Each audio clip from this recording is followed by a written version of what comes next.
কবিরাজি চিকিৎসা নামে যৌন নিপীড়নের শিকার 50 জন নারী। সুদানের নিপীড়নের শিকার হওয়া নারীরা অভিযোগ জানাতে ভয় পান, কারণ এসব অভিযোগ জানালে উল্টো তাদেরই দোষী করা হবে। সাউসান নামের এক নারী বলেছেন, দ্বিতীয় স্ত্রীর সঙ্গে থাকার জন্য তার স্বামী তাদের ছেড়ে চলে গেছেন।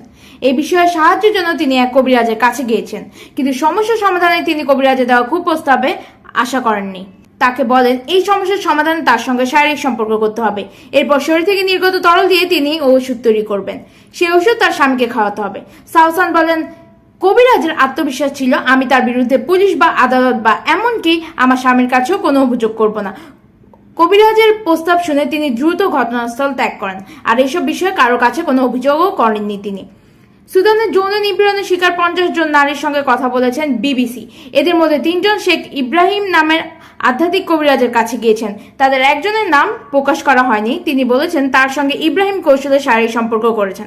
আফাফ নামের একজন নারী বলেছেন, যখন তাকে শারীরিক সম্পর্ক করতে বলা হয় তখনই তিনি শক্তি হারিয়ে ফেলেছেন। সাউসান নিপীড়নের শিকার নারী আফাফ বলেন, ইব্রাহিম যে এইসব বলেন ও করেন তা কেউই বিশ্বাস করবে না। আমি এই অভিযোগের বিষয়ে প্রত্যক্ষদর্শীও খুঁজে পাবো না। বিবিসির প্রতিনিধি হানান রাজেক বলেন, এইসব তথ্য প্রমাণ সংগ্রহে একজন সাংবাদিক পরিচয় গোপন করে আমাদের দলের হয়ে শেখ ইব্রাহিমের সঙ্গে দেখা করতে রাজি হয়ে যান। ওই সাংবাদিকের নাম দেওয়া হয় রিম। বন্ধ্যাত্বে ভুগছেন এমন একজন রোগী হিসেবে রিমকে ওই কবিরাজের কাছে পাঠানো হয়। রিমকে শেখ ইব্রাহিম বলেছিলেন তিনি রিমের জন্য প্রার্থনা করবেন। রিমকে মাহিয়া নামের এক বিশেষ ধরনের নিরাময় পানি খেতে তার বাড়িতে যেতে হবে। রিম বলেছেন, এরপর ইব্রাহিম তার খুব কাছাকাছি এসে বসে পেটে হাত রাখেন, এরপর তিনি সরাসরি এমনকি সেই সঙ্গেও হাত দেন। রিম তাকে হাত সরিয়ে নিতে বলে দ্রুত ওই ঘর থেকে বেরিয়ে যান। রিম আরো বলেন, আমি খুব ভয় পেয়েছিলাম, তার এই আচরণ দেখে মনে হয়নি তিনি এটি প্রথমবার করছেন। ইব্রাহিম অর্থাৎ কবিরাজ যে এইসব বলেন ও করেন তা কেউই বিশ্বাস করবে না। আমি এই অভিযোগের বিষয়ে প্রত্যক্ষদর্শীও খুঁজে পাবো না, কারণ ঘরের ভেতর তার সঙ্গে আমাকে কেউ দেখেনি। আফাফ সুদানের নিপীড়নের শিকার নারী রিমের সঙ্গে কি করা হয়েছিল তা শেখ ইব্রাহিমের কাছে জানতে চায় বিবিসি। ইব্রাহিম যৌন নিপীড়নের বিষয়টি অস্বীকার করে দ্রুত সাক্ষাৎকার পর্ব শেষ করেন। তবে এই ধরনের নিপীড়নের ঘটনা ছাড়াই আধ্যাত্মিক নিরাময় দেন শেখ ফাতিমা নামের এক নারী।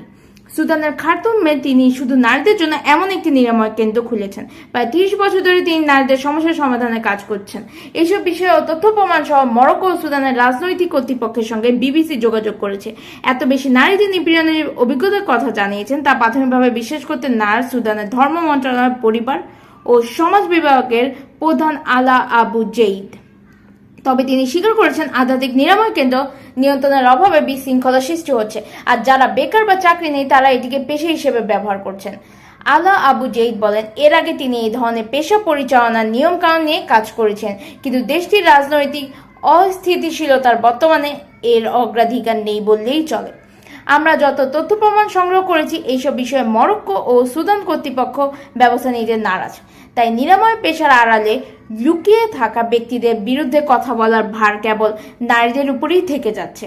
মরক্কোর ধর্ম বিষয়ক মন্ত্রী আহমেদ তৌফিক বলেছেন, তিনি বিশ্বাস করেন না আধ্যাত্মিক কবিরাজের বিষয়ে আলাদা কোনো আইনের প্রয়োজন আছে। এইসব বিষয়ে আইনগতভাবে হস্তক্ষেপ করা খুবই কঠিন। ধর্মীয় শিক্ষা ও প্রচারের মধ্যেই এর সমাধান আছে, আর এর মধ্য থেকেই আমাদেরকে সমাধান খুঁজে বের করতে হবে।